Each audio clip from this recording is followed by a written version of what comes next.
সবাইকে জানাই আন্তরিক শুভেচ্ছা। আশা করি সকলে ভালো আছেন, সুস্থ আছেন। তো আমি প্রণয় আরেকটা নতুন ভিডিও নিয়ে আপনাদের কাছে আসলাম।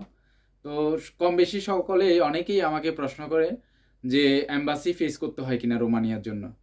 তো তাদের জন্য একটাই উত্তর, অবশ্যই রোমানিয়ার জন্য এম্বাসি ফেস করতে হবে এবং এম্বাসি ফেস করার জন্য আপনাকে ইন্ডিয়া যেতে হবে। অন্য কোনো দেশ অথবা অন্য কোনো কান্ট্রিতে গেলে হবে না।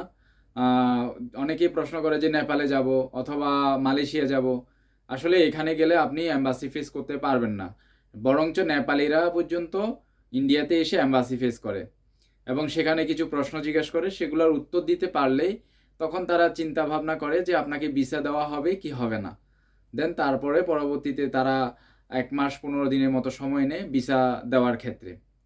তো আপনাকে অবশ্যই বাসি ফেস করতে হবে ইন্ডিয়াতে এবং বর্তমানে মোটামুটি 80% 90% ভিসা রেশিও বা অনেকেই ভালো ভিসা পাচ্ছে বর্তমান পরিস্থিতিতে।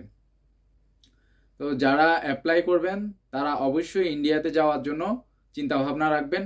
আর আরেকটি বিষয় হচ্ছে যা এম্বাসি ফেস করার জন্য কোন ধরনের ভিসা নিয়ে যাওয়া উচিত। আসলে মূলত বর্তমানে এখন একটি ভিসার জন্য আপনার অ্যাভেলেবেল আছে, সেটা হচ্ছে ডাবল এন্ট্রি ভিসা।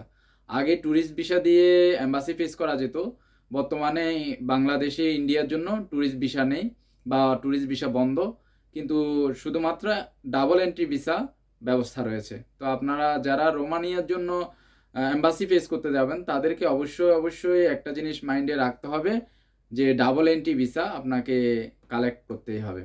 সো তখনই আপনি অ্যাপ্লাই করবেন যখন আপনি ডাবল এন্ট্রি ভিসার জন্য মানে একটা সুযোগ বা ডাবল এন্ট্রি ভিসা পাবেন এই ধরনের একজনকে খুঁজে নেবেন, দেন তারপর আপনি রোমানিয়ার জন্য ট্রাই করুন।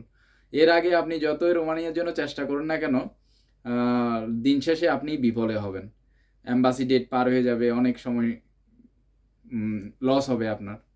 তো সুস্থ থাকুন, ভালো থাকুন।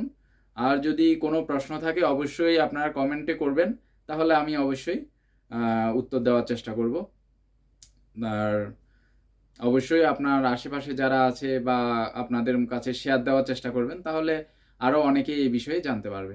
ধন্যবাদ সকলকে, ভালো থাকবেন।